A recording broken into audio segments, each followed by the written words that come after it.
Hi, it's time once again to dive into my Compaq Portable 3 project. Now we're very nearly at the end of this project. It is entirely back together. All we need to do now is get the hard drive going. Now, I've mentioned in the original video in this series that, you know, with the history behind this unit, I'm hoping that there's something interesting on this hard drive that would, you know, date that provenance back to the original, you know, Sydney Harbour Tunnel project. Not super hopeful, but man can dream. But yeah, no, we've got to dive into the 20 meg hard drive that came with this unit, see if we can get it working, see if we can recover any data off it, and see if we can complete this unit for, you know, for good. And then I can use it as a proper computer.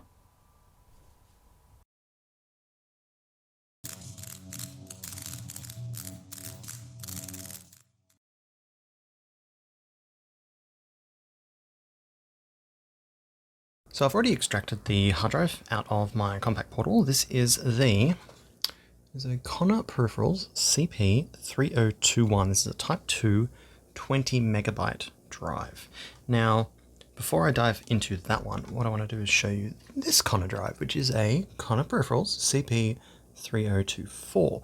Now, as far as I can tell, these drives are nearly identical. They are both 20 megabytes, and they use the same configuration in BIOS and whatnot. I think they have very similar disk electronics. Yeah, this one has slightly different around there, but most of the board is the same. Either way, this is the one that came with my Compaq Portable, and this one I got from my local seller on eBay, because it is the closest I could find to this drive. And I know for a fact that this drive suffered the same affliction as this drive.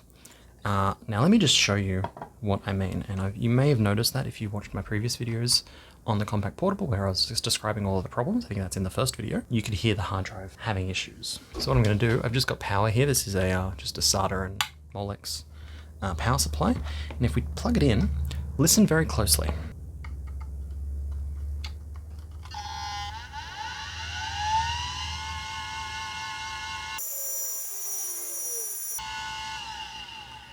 Turns off. Tries again. Now, one thing you may know, I'll try to talk over this, is you're not hearing the head moving. There's no head click like a hard drive would normally do at startup, where it seeks the head and tries to do its initialization process. All you're hearing is the platters of motors spinning up. The hard drive is attempting to do its initialization, but because it cannot move the head, it is failing. And it will just continue around in that loop pretty much forever. So if we move that off to the side now, we'll plug this guy in, check the difference.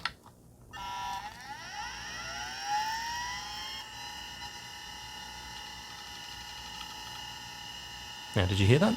The head spun up, seeked a little bit, did its initialization process, and now that drive is nice and happy, ready to go. If I plug this into a computer right now, it would boot up. Actually, let's do that. Yeah, hang on. Let me get my test bench set up. We'll be back in a moment. Okie dokie. Got a test board out. This is just there's an AT power supply under here. This is a 486DX266. I've just added some RAM, a video card, IDE card, and I've got the hard drive just kind of perilously dangling here, but it's all plugged in.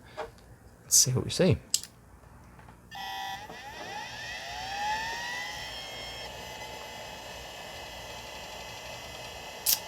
Okay, so yeah, 640K, and it doesn't pick up the drive, so let's reboot it into BIOS. Is the prompt. There we go.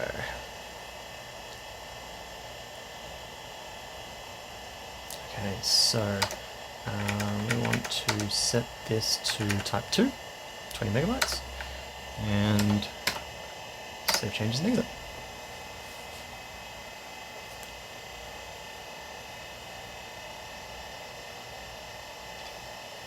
I can hear the hard drive seeking, and yeah, booting into Toshiba, and then whatever this Scantronic menu is, Koenig and Bauer, I don't know, this is a hard drive. Like I said, I got it off eBay, I have no idea where this came from. So, yeah, there you go. Hard drive works. Now, this hard drive had the same symptoms as the broken one out of the Compaq when I got it, and I will go into the process I did for restoring this hard drive in particular. This is the test bed, I suppose you could call it, for this one, and hopefully we can do the same thing and get this drive working. That's the goal, at least. So now that we're cleaned up, what I'm going to do is I'm going to pull this drive apart and show you what I had to do in order to get, well, this drive working, and what we're going to be doing on this drive, hopefully to the same process. But first, before I begin, I am going to glove up because, well, I think it'll be obvious in a minute, but this gets pretty dirty, and you want to be as clean as possible when working with hard drives, especially these old ones. Now, I mean, ideally, you'd do this work in a clean room. I don't have a clean room. I've had my air purifier in this room going for quite some time, in order to try to, with, you know, doing its negative ion whatever setting, in order to try to knock out some of the dust that's naturally in the air. But yeah, ideally you want to, I mean, really, you don't want to do what I'm doing, but don't do this at home unless you know what you're doing or you don't really care about the drive. And we can crack the lid. Now, what you'll see here is the platters. There I am, very shiny. These platters in particular, you can see where the head has sat at some point. That's how it was when I got it. It's obviously already damaged, so I didn't really care that much about this drive. The problem with this drive, and with these kind of drives, actually lies in the head here. Now, if I tilt this over here, you can see these two posts, one there and one there. Now, out of the factory, these actually have a little rubber seal on them, like a gasket almost. And that is there to prevent, I don't know if you can see it here, I'll try and actuate it really gently, the head here from slamming side to side, like so. So when it goes all the way to the side there, that rubber is there to, you know, to buffer it, to stop it from slamming metal on metal, and vice versa on this side. And unfortunately with these drives, that rubber has just degraded over time. And what you'll find in this drive, and what I did find in this drive, is that that rubber actually turns into this sticky goop, hence the gloves. And instead of buffering that bump, it's actually completely stuck, and the head will be completely lodged in that rubber and unable to move, which is why you cannot, or you will not be able to hear the head moving in this drive, because that head will be slammed to one side and unable to actually move. There's just not enough strength in the magnetic coil here to move that head out of the way. So the process here is take these screws out, lift the top of this plate, and then you'll be able to get to the stoppers underneath there. And what I've done, in this drive at least, is just clean the rubber off. So you can see I've wiped them down all around, gotten rid of as much of that black tarry rubber as I possibly could, and they are nice and clean now. And that has allowed this drive to work. Now obviously, I'm not going to trust this drive. It's in absolutely, you know, anytime you've had a hard drive open, it is no longer, like, unless you're in that clean room environment, it's no longer a trusted drive. So, you know, for this, I don't mind that much because it is just a hobby. I'm not exactly doing, you know, serious data recovery. So, yeah, but just heed. I'm trying to, you know, effectively give you a warning that this is a bad thing to do. You shouldn't be taking hard drives apart because it is dangerous. It's not dangerous. It's dangerous for the data involved, you know.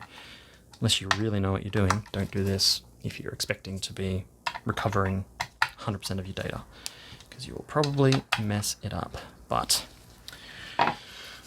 moment of truth, let's dive in to this guy.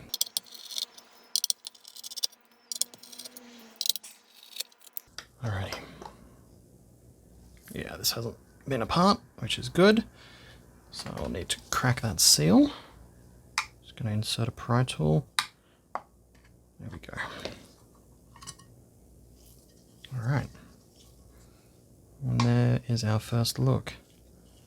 At the inside, you can see this drive, the platters also have that wear mark there and there from where the head has sat for a long time.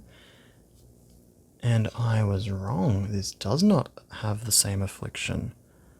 Oh dear, that is not good. Huh. Can we move the head manually? No, it is completely stuck. How odd. Okay, well, let's try to take the top off anyway. This has not gone to plan.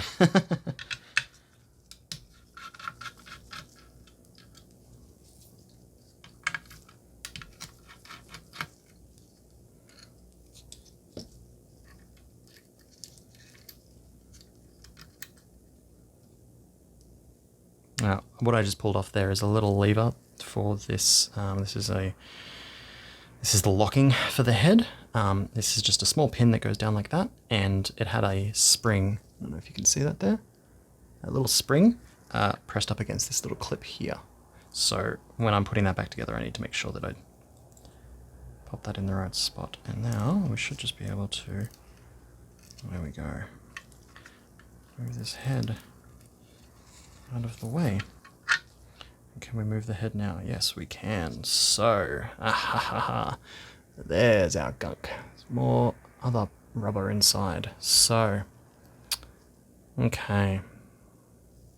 Yeah, that's a mess. All right, let's pry these two apart. Just gonna use a screwdriver for that. Let's mop this out of the way.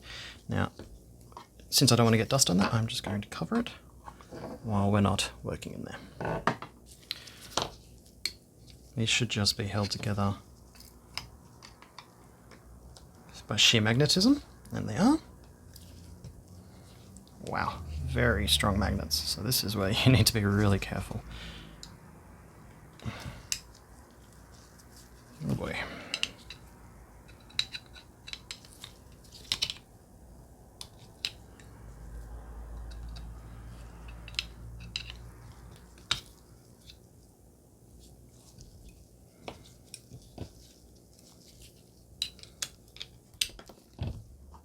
Okay.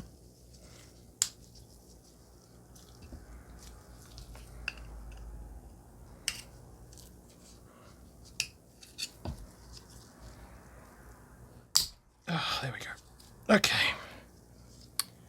And yeah, you can see how much magnetic gunk is in there. And even just on that, like that's all metal filings and dust. And yeah, that's actually just all metal filings. It's probably crap sprayed off. You can see it interacting with the magnets there.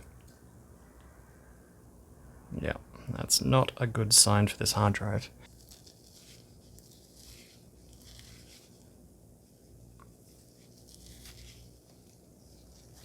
So, what this looks like is this is actually, these are two ferrite magnets. Yeah, and they appear to have lost their coating.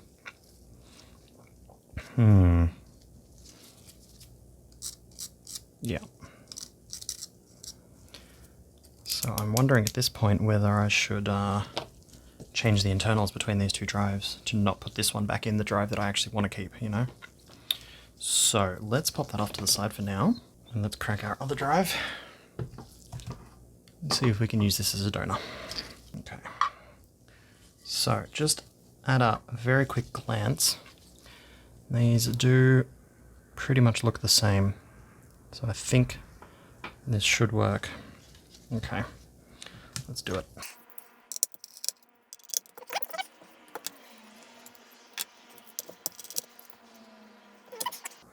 And yeah, you can see the remnants of the black goo that I couldn't get out when I was testing this drive. So, oh god, it's always so tight to get out. All right, let's cover this one back up. And that is why I wore them, so you can already see the black goo on my fingers just from handling that really quickly. And that is why I couldn't clean it up that much, because I couldn't get this one apart originally. So let's see if we can do that without damaging the bits that we actually need.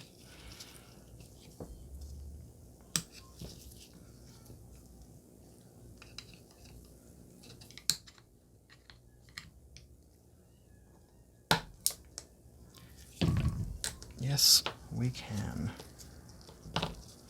Kind of. Okay.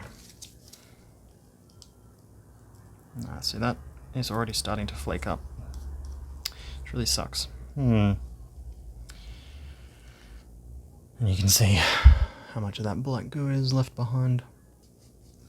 This stuff is horrid. If anyone's ever dealt with old like drive belts or rubber belts from yeah, record players, tape drives. This stuff is disgusting. So I think that's about as good as I can make that. It's I'm worried about this little spot of that, you know, that enamel coming off sometime in the future. I wonder if I can cover that with something. Just kind of like seal it again. Maybe a very thin layer of UV solder mask. I don't know how I would get it really thin like that. Or whether that would possibly flake off and make it worse in the future. Yeah. Well, I've busted out the microscope because I was looking at this other pad. So this is the pad that we were looking at with the missing... Let's get that organised. Yeah, this is the hole that we were looking at. I just wanted to have a poke, and I could see that this was kind of a lot looser than it looked. So yeah, this is gonna need to all be peeled off. And then I looked at the other side and it was also suffering the same affliction. So this would have been probably moments away from the same failure as the other drive. But I think if we do this correctly, I should be able to peel as much of this crap out. Hopefully that will work. But who knows? Maybe I'm just making it worse.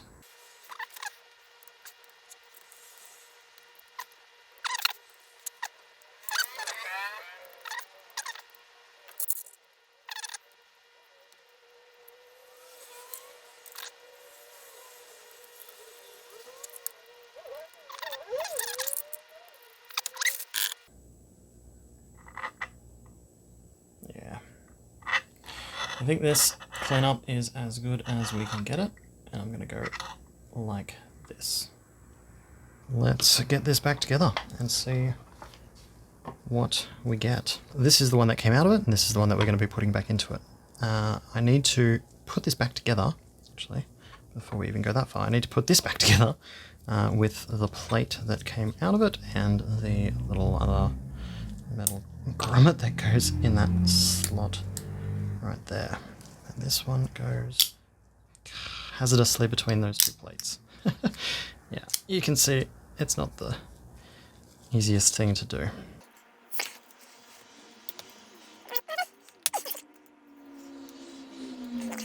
Okay, so that is our assembled head magnet back together. Alright, let's see what we get.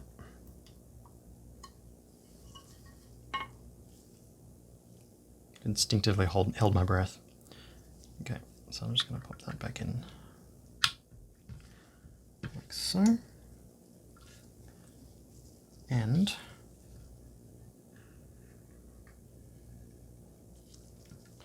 should still have a moving head. Fantastic. So let's get this back in place. Dear God, do not drop it, Nick.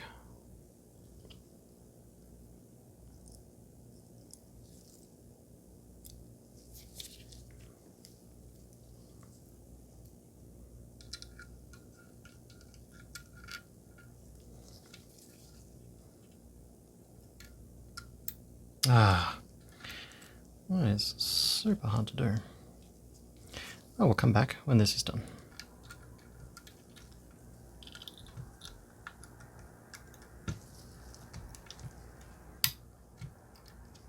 Okay. Great. Now, realign that.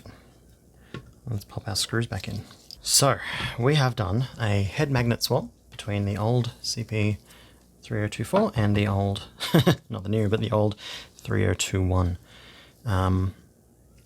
Mostly because the magnet that came out of the 3021 is just absolutely covered in the same problem, same magnetic dust that this one looks like it was going to have soon, I guess. But yeah, I can actually see now that I'm looking at it, this does have a rubber sleeve. It's just a clear rubber, not a black rubber, so it hasn't deteriorated, which is super interesting. Well, I'm going to leave the 3024 apart for now, just in case we need to pop that back together. But I reckon we should get our test bench out. Just going to tidy up here a little bit, get rid of all the magnetic particles and crap, take these crappy gloves off, and see What's on this hard drive? Maybe I should just pop it straight into the Compaq. No, let's put it in the test bench. Back in a minute. Alrighty, test bench up, hard drive precarious, videos in, keyboards in. Whew, let's see what we get. Hard drive spin. Ooh. Yes, I can hear the head seeking. It should boot, although it should be fine if it's a happy Type 2 drive. Although it is having trouble finding the drive. No. Doesn't seem happy. Doesn't seem happy at all. That's a bummer. But you may notice that the hard drive hasn't spun down yet, which means its self-initialization has worked. So, hard drive error. Slave hard drive, if any, ignored. Okay, so that might just be because this doesn't have a BIOS battery and it's not configured. So let's reboot this into BIOS. Let's see if it can detect. Yes, it can. So there you go. Now I don't want to accept that because for some reason the auto detect never works. So what we'll do, go into master and we'll set it to a type 2. No, it's already set to type. Oh, so it was actually. Well, that doesn't bode well. Okay. Let's save changes and exit. Let's see. Maybe it just needed a reboot. Didn't like that first power up. Oh! Oh! Oh! So close. It seemed happy with it. But it's not. Maybe there's not an operating system on here as well. Yeah, it does seem to be detecting the drive properly. It just doesn't seem to find any system. I think we might be able to get this working as a secondary drive, not as a boot drive. So if I put a floppy into this, we may actually be able to get some data out of it. Well, we weren't able to get it booting, so what I've done instead is I removed the jumpers off the bottom here, and I have installed a little compact flash card adapter as the primary. Now the compact flash adapter here, it's just a 512 card.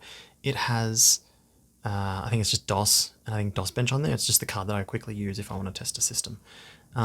So let's boot into that and see, while it might not boot, let's see if we can actually access the file system. Maybe just poke around and see what's on there, if anything. Okay, yeah, spin up still.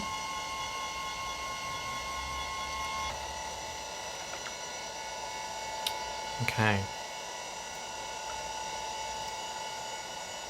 So, we want to detect master. There we go, there is our master disk, that's the SD card. And detect slave. And yes, it's detected perfectly. Okay, cool. So let's, as before, just go in and change that to 2. Escape, escape, save, and let's boot off the compact flash. There we go. Great. Alright, so it's got, you can see primary slave up there is D. Alright, moment of truth. Ooh, we have files. Yeah, 18, oh, okay. What do we got? So that DOS loan pack. Oh, look at that. The volume in drive D is compact type 2. Menu, NU, vet, so vet is antivirus, Word 5, X3 Pro, there's LapLink. Let's take a look at what's in auto exec.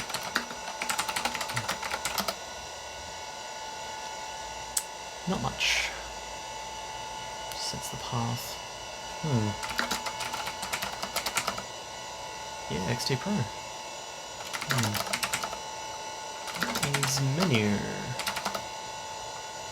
Auto menu. The temp. The inst. Okay, let's try. see if this will open.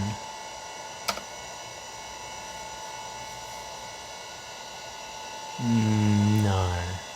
That's not happy. Data error. Ah. Damn. What if we run scan disk? Let's see if it can actually read data or if it's just able to read the FAT, the file allocation table. It's not looking good. I don't think our repair was successful. Oh no, it's getting through. It's examined 5 clusters. Just going slow. Painfully slow. Yeah, no. Okay, don't fix it. And exit. So I think that hasn't worked. What I might try, as a Hail Mary, it does look like we do have some data on here. It's, like we can open like the auto exec bat. Let's shell. Oops. G on this keyboard is a bit crappy. Long machine type. Preferred server. KNSW1.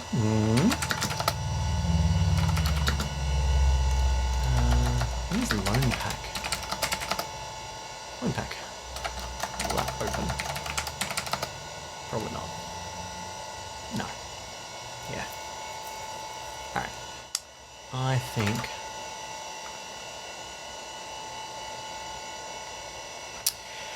think we need to take another crack at this drive. It looks like there is something in here. Although having a poke around, even just not...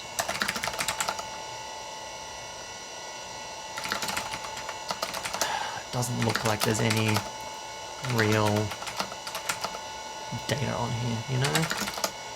Like, it makes sense at the time. You didn't really keep files on a hard drive that's 20 megabytes. You would store those on external floppies. So I'm not... Oh, this is kind of full. Yeah, I'm not quite sure what I was hoping here, but it doesn't look like there is anything of interest, which is kind of upsetting. It's a little bit sad. I mean, I can see some modified file times of 1993, so it was, this portable was actually in use fairly late in its life. I would like to get this hard drive working though, so I think I'm going to keep working at it, if only to just keep the kind of like the prominence of the you know, the originality of the Compaq Portable together. Yeah, okay. So there doesn't seem to be a whole lot on the drive, but I think I will try taking this apart again, seeing if there's anything else that I missed while I was in there, and yeah, going from there. So one thing I just noticed is that when I pulled the hard drive apart, obviously. When I put this back together, I didn't clamp this all the way back together. It's actually sitting a little bit proud, so that might be a problem. The other thing that I did was I cleaned up the magnetic particles as much as I could on the original one out of this drive, and I've also put that back together and have clamped it properly closed. So I'm going to give that a try. Who knows? Let's see what we see. Okay, hard drive is back together. We've got the bench set up again, and well, I figured this hard drive obviously didn't meet my expectations. I had a pretty lofty goal of having some kind of like hidden secrets locked away, and well, as we had a look through the file system, didn't really look like there's any secret documents or anything that we might have been able to glean some proper history out of this from. So the, you know, data recovery aspect of that I've kind of taken off the bench. Now I'm really just kind of seeing if I can get it working, just as an exercise in seeing if I can get it working, really. And to that end, I reckon we have a look at it running without the lid on. So everything's plugged back in. Let's turn it on and watch how it works.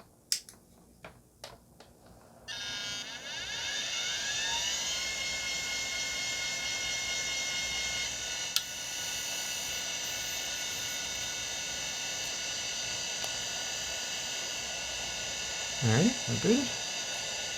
D. Do a da. And you can see I'm issuing commands and it's not actually even moving the platter. So let's try loading next tree.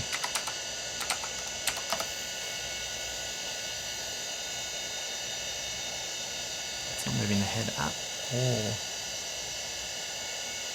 That's interesting. I can actually hear it scraping. So, yeah, not a happy camper. It's getting there.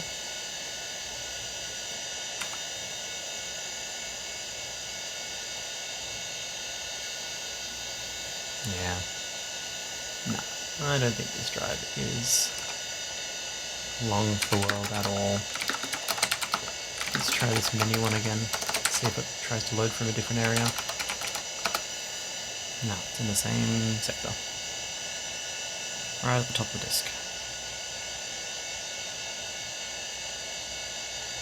Same thing. Well, what if we try that scan disk?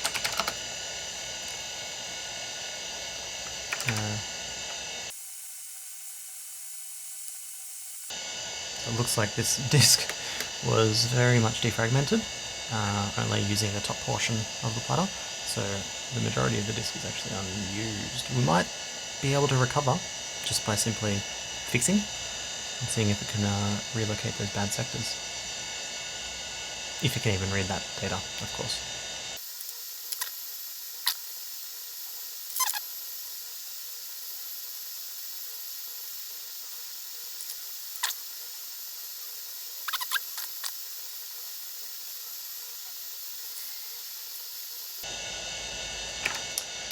Alright, I'm not going to baby this, so let's do, I think it is autofix, yeah.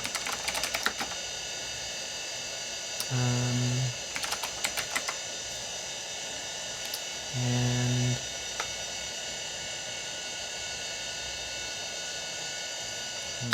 surface. Here we go. And I'm just gonna walk away from it.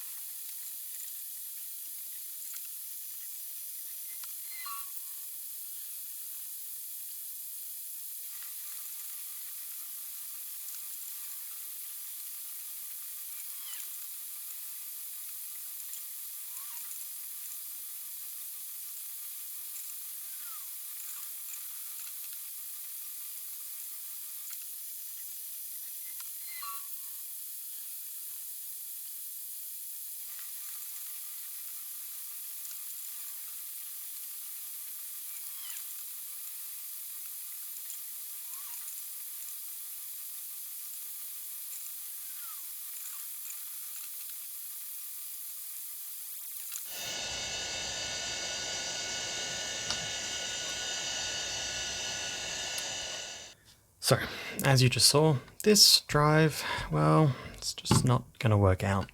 I had it running in ScanDisk for a while, and ScanDisk kept crashing with the divide by zero error. I then tried SpinRite, and even SpinRite crashed on this and just got absolutely nowhere. So, yep, that's not gonna work. Which, I mean, like I said, it sucks, but we were able to look around the file system and see that there wasn't that much of actual interest here. There wasn't exactly what I was hoping for, wishing for more like, but hey, we got somewhere. And it's kind of cool that we were able to at least get it spinning and you know, recognized. Yeah, but happy endings, let's move forward. What I want to do now is take a look at this yet another different Connor drive that I have.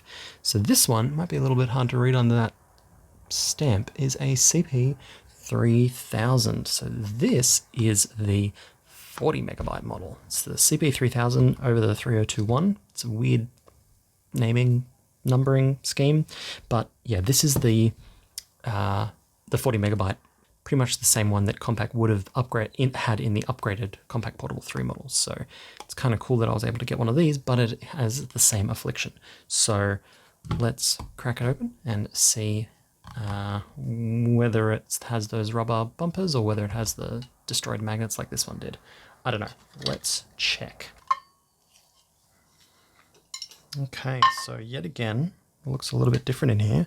The platter actually looks cleaner. It doesn't have those same marks that the previous one did. But we do have those horrible rubber stoppers. So, yeah. Yeah, it just disintegrates. Yeah, so, okay. Before we get too dirty, I am going to take those out. Yeah. Go look at how disintegrated. And you can see that it is just like a rubber. It's like a grommet that goes all the way around and just, yeah, once was that buffer, like I said, but underneath is just that straight metal. So I will try and clean this off as good as I can. Yeah, let's get to it.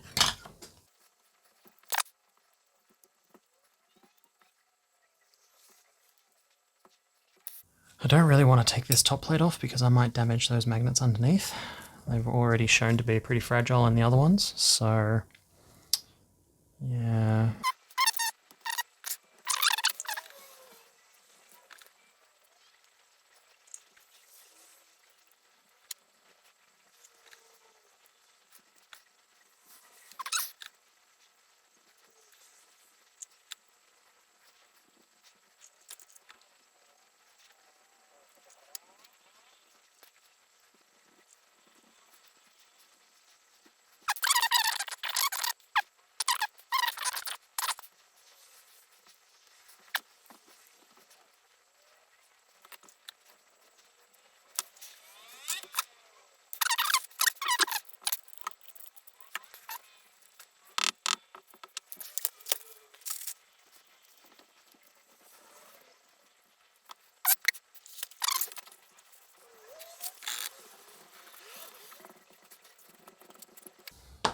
Okay, and there is our cleaned magnet assembly. I think that's about as good as I'm going to be able to get it. And I could pull it apart, clean those things really clean, and I'd probably also maybe look at redoing the rubber, but yeah, it's an old hard drive. It is what it is, you know. So let's get it back together and see what we got.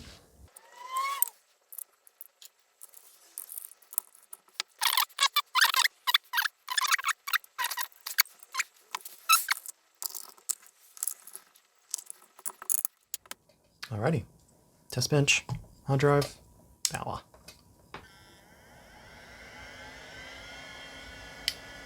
With the head click. Knit, good. And need to set up because it's been too long. This is a couple of days later. Now I don't know what this one will be, so detection, there it is. 41 megs, so it's actually taken over as master from the thingo. I wonder if the sleeve will... No, so I need to fiddle with the jumpers. Alright, let's do that. Not 100% sure on these jumpers right there, so let's take a look. This is HSP C/D. I think it's going to be that one. Alright. Take two.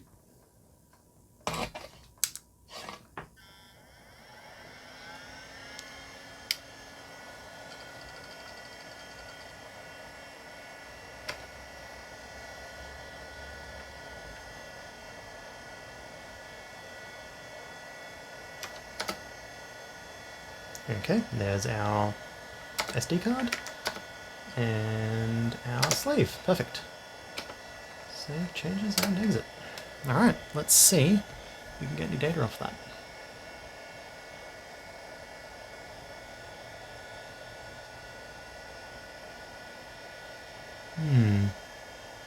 It's not detecting proper.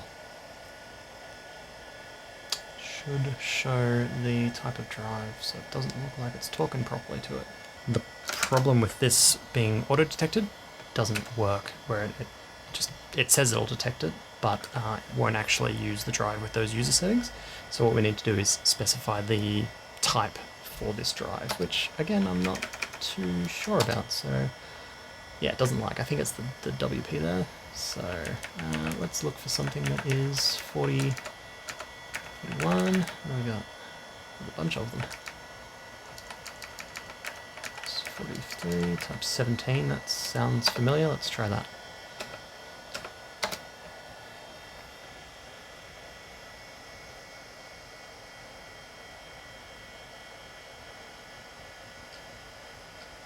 Yeah, there we go. Okay, so we've got D drive there. Let's see. Yeah, nice. Ooh, hello. What Sierra game do we have? That looks like, I don't know. What is it? Oh, Black Cauldron. But look at that. That's working great. Huh. I've never actually played this, so... Oh no. It's the original Goose Game. Amazing. Huh. Yeah, look at that. No bad sectors reported yet. Wow. I think if we swap this around, which we're going to do, put those headers as this master and take this drive out, I think that'll work. So let's try that.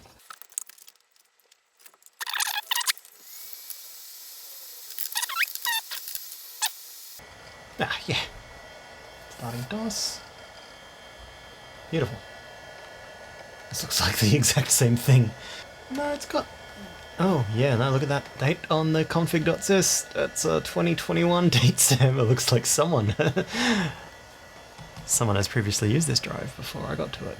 So it's interesting because it didn't work when I got it. So it must have, that rubber must have degraded in between, well, what's that, December 2021 and when I got this, which would have been, I think it was late 2022 or earlier this year. I can't remember, to be honest. But yeah, no, look at that. And we've got a copy of Windows 3.0. But the hard drive sounds like it's working great. So I don't have a mouse, but yeah, that's really cool. So I will be putting this into the Compaq Portable as well as the main boot drive, and that's a pretty damn good upgrade. That's maxing out, you know, the factory hard drive. So let's get onto that. Alrighty, Compaq setup, all back together. I've got my setup disk ready to go so that we can reconfigure the BIOS to be able to see this new hard drive. We know it's a Type 17, so it should be pretty straightforward to set up. Yeah, let's hit go. Alright.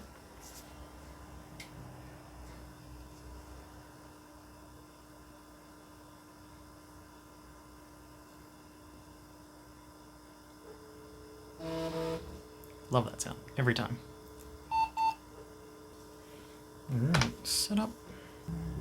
Okay, so we are looking, yeah, it has detected that the fixed disk has been updated. So we need to, oh, okay, so there you go. It has automatically detected it as a Type 22, 42.9, so yeah, 17, 22. I'm guessing they're close enough. That doesn't seem to matter. It's still picked up the 1.2 megabyte disk and our full amount of RAM. So let's, oh, and of course our 287. Yeah, that's awesome. All right, let's exit out of that, save changes, and wait for it to reboot a little bit. We should be able to take the disk out, like so, and see it boot.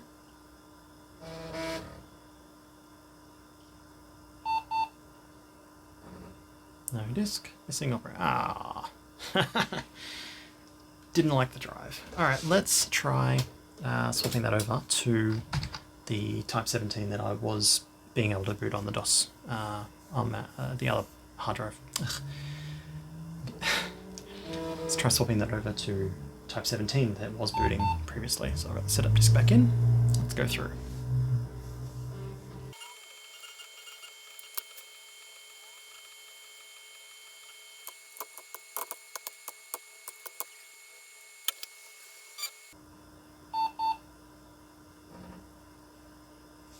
Much better. There we go. Yeah. Yes, we know we don't have memory. So what version of DOS is this? Yes, this is way too new. But look at that. There we have 40 meg hard drive. Well, even though it only says 33. Do we have disk on here? Yeah, display. Yep, 40 megabytes worth of disk space. How good is that? And again, as we had before, yep, perfect. 14 megabytes worth of files. That Windows install is pretty big. So I might actually at this point probably make this a little bit more official. DOS 6 is much too new for this beast, so I'll probably put a copy of Compaq DOS on here. Not 100% sure, I'll need to do a bit of research to find out what exactly came with this system and pop that on there, but then I will add on some fun things. I'm actually curious as to what Windows looks like on the gas plasma. If it'll even run. It should, 640k. Nope. That's funny. Anyway. Yeah, let's get some Compaq DOS on here. And by Compaq DOS, I mean the MS-DOS version that Compaq would have provided on this machine. Now, I'm not 100% sure what that is, so Google, and then Google sent me to Wikipedia, and on Wikipedia you can see here that Compaq Portable 3 was likely, now I can't find an actual source for this, but was likely provided with Windows 3.1. And if you go over to winworldpc.com, there is this fantastic resource that has, you know, copies of all of the different DOS versions and anything, blah, blah. Very useful. And we can have a look at Windows 3.1 and see that there are a few Compaq OEM versions here. So we get these ones. Probably the one that we'd want to get is the latest one. However, MS-DOS 3.1 has a critical problem that that stops me from being able to use it in this case, and that is it only supports a maximum 32 megabyte hard drive, fixed disk size, and we just put a 40 meg hard drive in that thing, so can't exactly rely on Windows 3.1 now, can we? But Compaq to the rescue.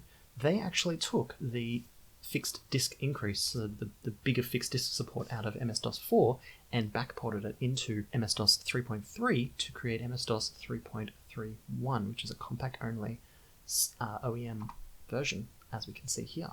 So this is 3.31, and we've got some Compaq OEM versions here. Now, the other tricky part that we've got to get here is these disk images are for 720k. That's for a 1.44 meg, single density floppy or double density floppy drive. Not the size that we're looking for, and the only one that they've got in a 5.25 drive size down here is German. Next steps, let's get this on some floppy disks. Now, on the bench here, I have the spare drive out of my spare machine here. I've taken the top cover off just because I wanted to give it a bit of a service and re-grease and everything, and also just so that we can see everything that's happening, because it looks kind of fun when we make images like that. I also have a new old stock box of double-sided double density. So these are 360k disks, not high density. They're not the 1.2 megabytes that this drive is actually built for, but they will match the disk image. Now, some of you will be shouting at your screen already that you shouldn't be writing 360k or double density disks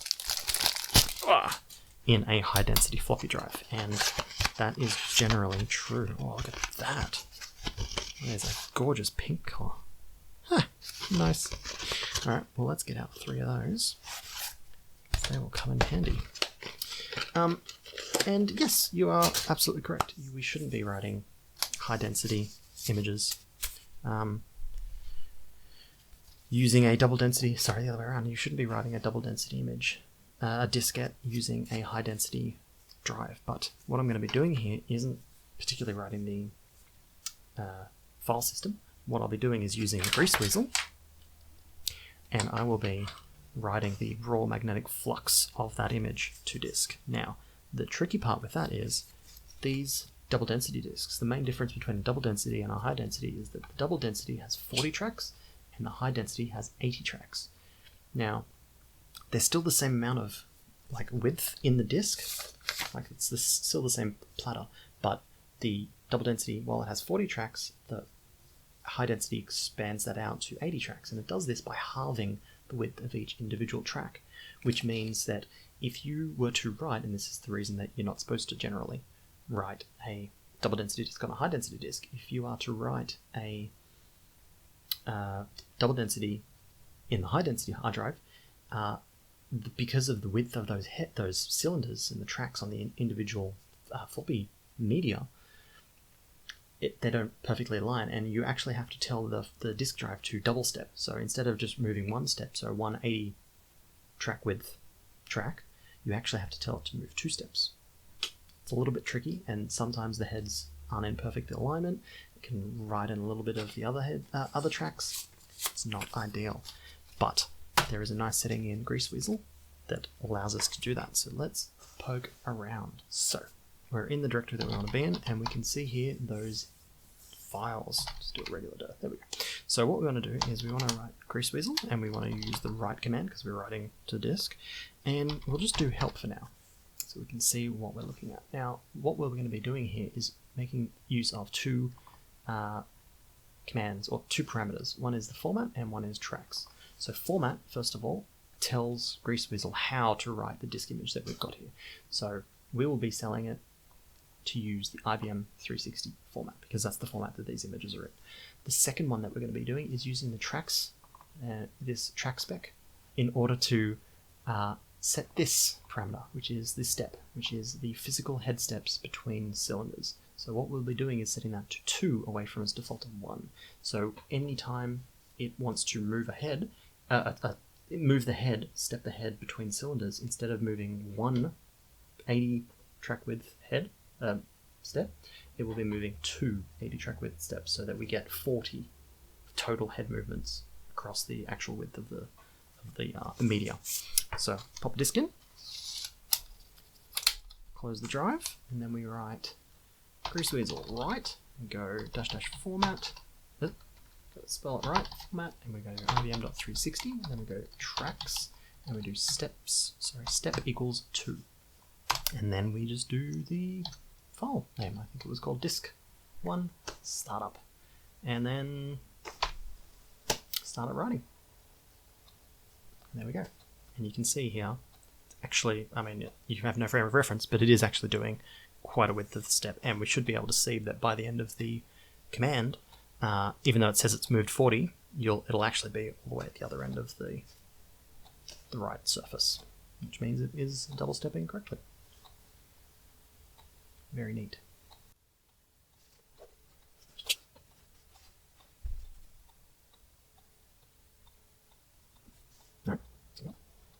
And the 40th track, and you can see it is at the end of the entire travel there, so that is a successful write, and that's our disk 1. So I will just pop that there for now. Should label this somehow. Alright, disk 1 I'll just face out like that. Disk 2, and we rinse and repeat. Disk 2. And onwards.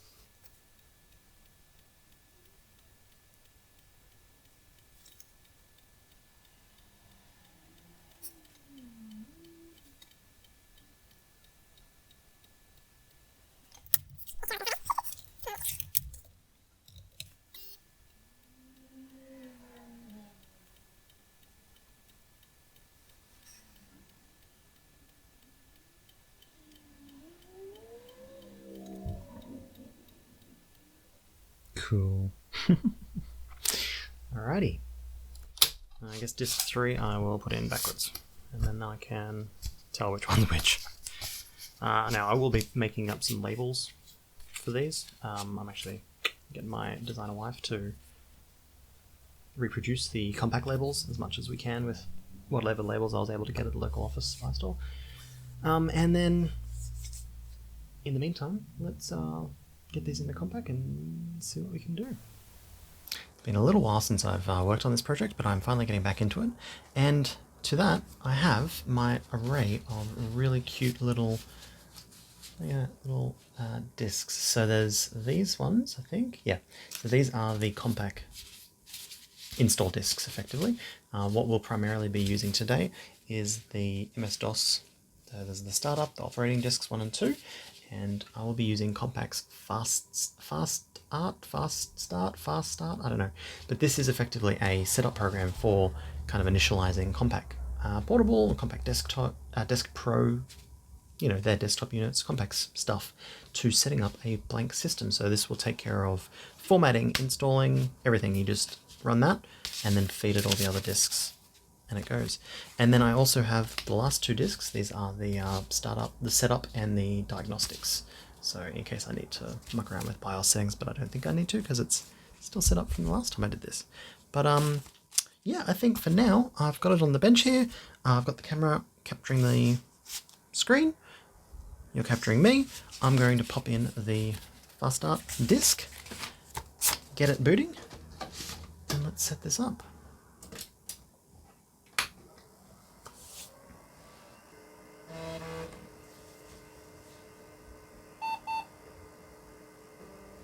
Okay, booting off the disk.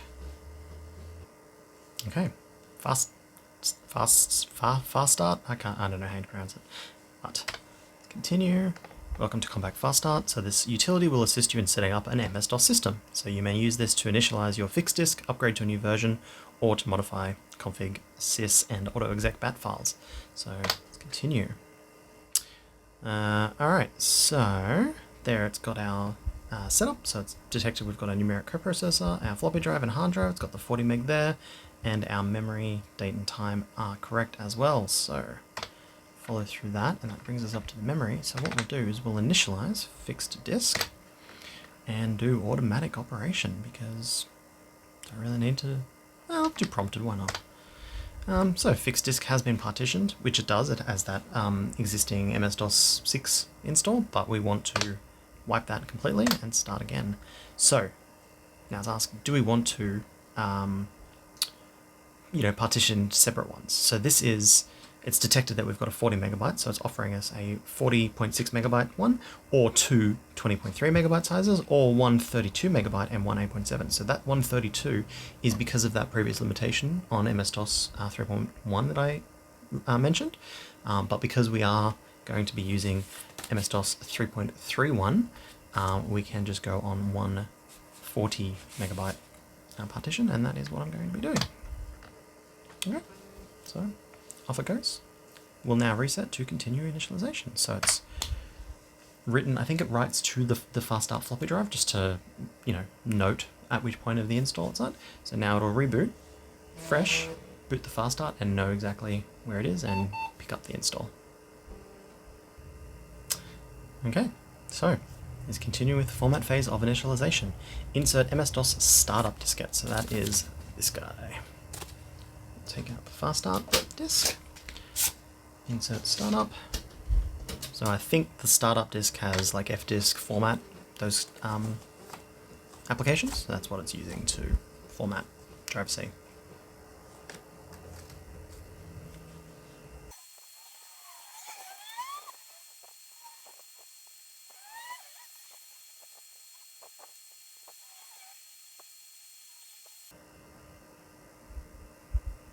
Okay, format complete. Now it says to reinsert the FASTART disk. Let's do that.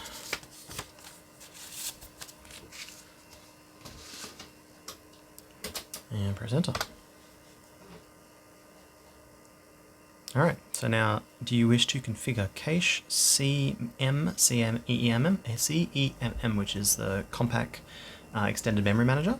I don't know what CEMMP is, or vdisk drivers. So I don't at the moment, but I may in the future. So I'm just going to hit no for that. Don't care to configure national language support because this is only ever going to have English. That's fine. Do I wish to set the time and date? The time and date are correct already, so no. All right, where to install DOS? So C DOS, perfect. All right, insert FASTART disk in A, it's already in there. So it starts copying its own self to the hard drive. Okay, start up diskette again.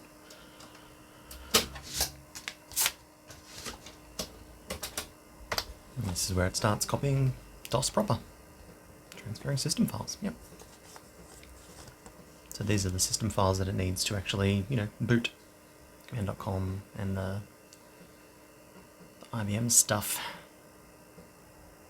Okay, operating diskette 1. So let's take out the startup diskette, put in diskette number 1 of 2, and press enter. Alright, now diskette 2.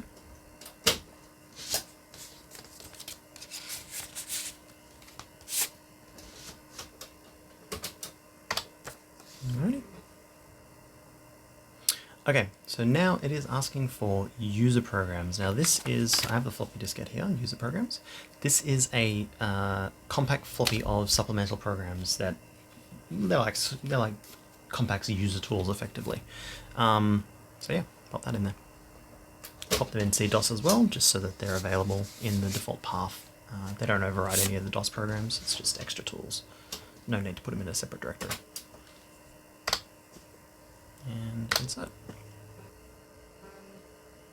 Okay, so it says to remove the diskette, which we will do. Put it over here, and press enter. And now I believe it will reboot. I think.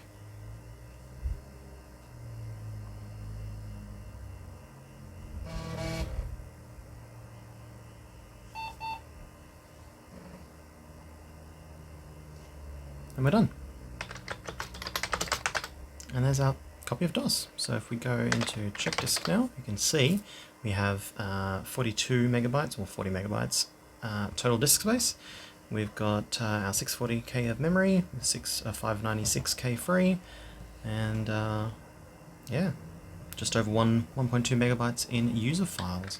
So if we go into DOS, you can also see the extra Compaq tools that were installed in here. So they're these ones down here, VDisk and CEMM. So if you don't have the driver installed, we've got to run that in the config.sys setup and things like that. But we can also run FASTART, because that's actually installed on the disk now, and that can be used to reconfigure the system now that it's installed. So we can go in configuration, we can upgrade MS-DOS or the user programs if we had a newer floppy disk set. So if we picked up another copy of like MS-DOS 4 and wanted to install that, you just go here, upgrade MS-DOS, pop in the MS-DOS 4 disks, and it would take care of that upgrade, which is really cool. But what we want to look at is configuring of the device drivers. So here we can, pick which device drivers we want to install. So I don't know, let's install the cache. So how much cache do I want to allocate? So forth and so on. If we wanted to install CEMP, so this is, there you go, Compaq's Extended Memory Manager. There's your pages, things that I don't understand right now, but VDisk, so that's like a memory disk, so a RAM disk. You can configure how much RAM disk you want to take off of the paltry 640k. Maybe one day if I ever upgrade this with the expansion card in the back, if I can get my hands on one, and we get that 6 megabyte, maybe I'll want a 1 megabyte. Who knows? Lots of stuff that you can do. You can also then do partitioning, so this is kind of like an interface to fdisk. We don't want to do that. Set date and time, edit the config and autoexec.bats. So that's just, it's just a really nice little tool that, has all this stuff just built in and ready to go. Yeah, so exit without saving because we didn't touch anything, but that is our Compaq setup for DOS. And we're done. What I want to do now, though, is really use it. So I think I will spend a little bit of time, install some games. I think first port of call, because I love the game and it does work perfectly on a CGA screen, is Colonel's Bequest, the classic Sierra, Roberta Williams Sierra adventure game. That's one of my all-time favorites. So I'm going to get my floppies out. I think it's on my shelf back up here somewhere. And let's get that installed and have a game.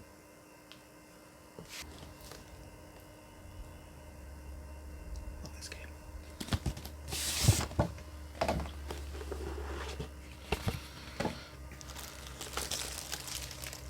So So yeah, I've got the original 5 1/4, but I've also got the 3.5 media.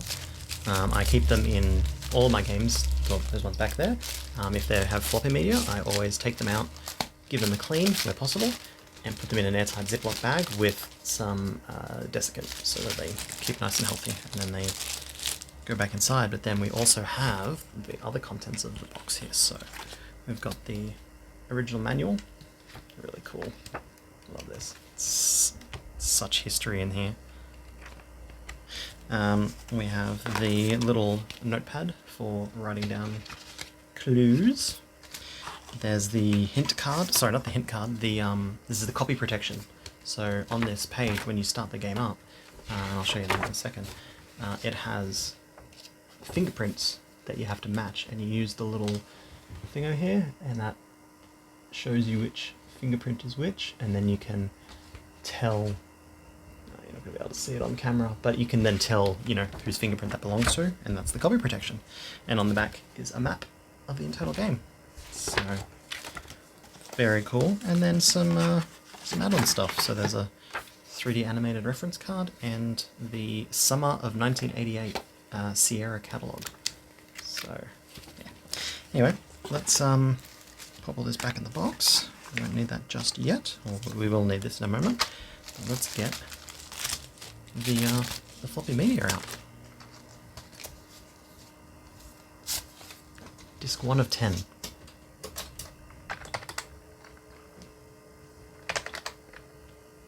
There we go. So I think we just want to type install.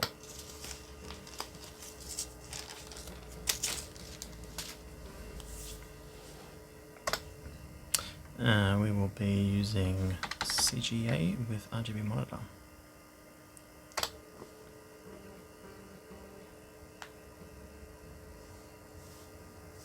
And we have PC speaker.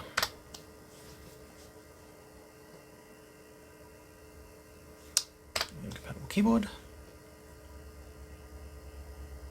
Lock is off, yep. We do not have a compatible keyboard or joystick or mouse. And we want to install to C.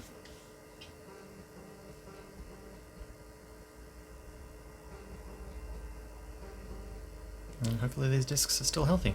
I haven't used them in quite a while.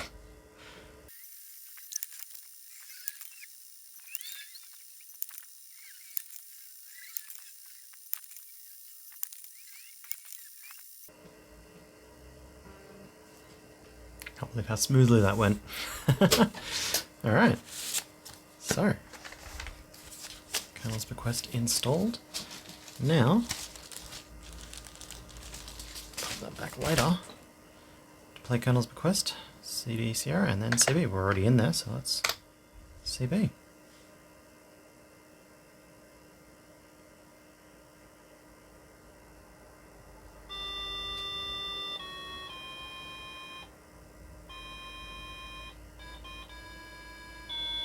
Oh, that's awesome.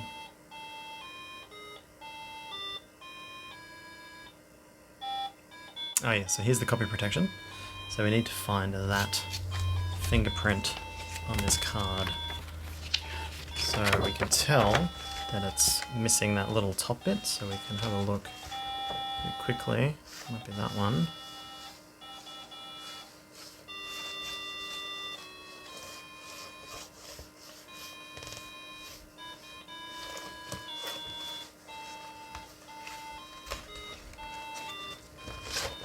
Yeah, I think that is going to be either Rudolph Dijon or Soleil. No, so Soleil has a little notch missing out of there. I think we are looking at Rudy Dijon.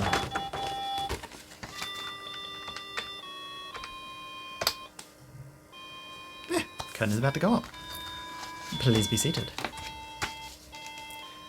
So, let's watch the intro. I have previously attended a performance of Colonel's Bequest, but I want to... tap, yes. I want to watch the intro cinematic.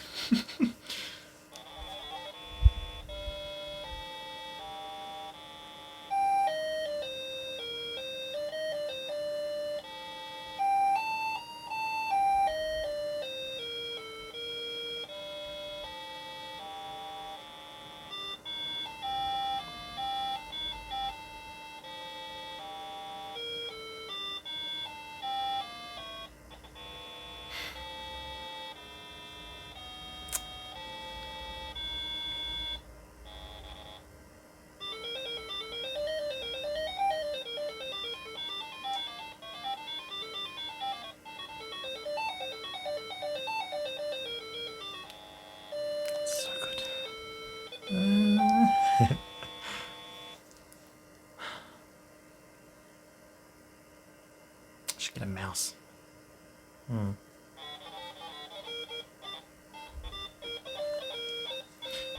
we can skip the credits. That should take us to the college, I believe. Oh, it's dropped us straight to the thing. Oh well. Didn't realise it skipped the entire intro.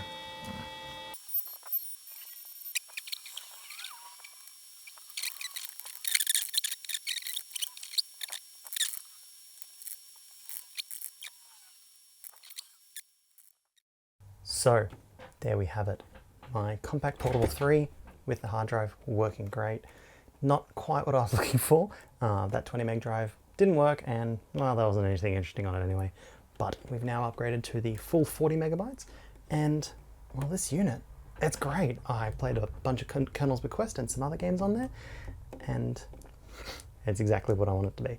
So now I think this is going to get prime placement on my shelf, and I'll be showing this off to anyone that dares ask. Hope you really enjoyed this series. If you haven't seen any of the other episodes, I'll put a link up in the top corner there, and I highly recommend you check them out. I really hope you enjoy them. Thanks for watching.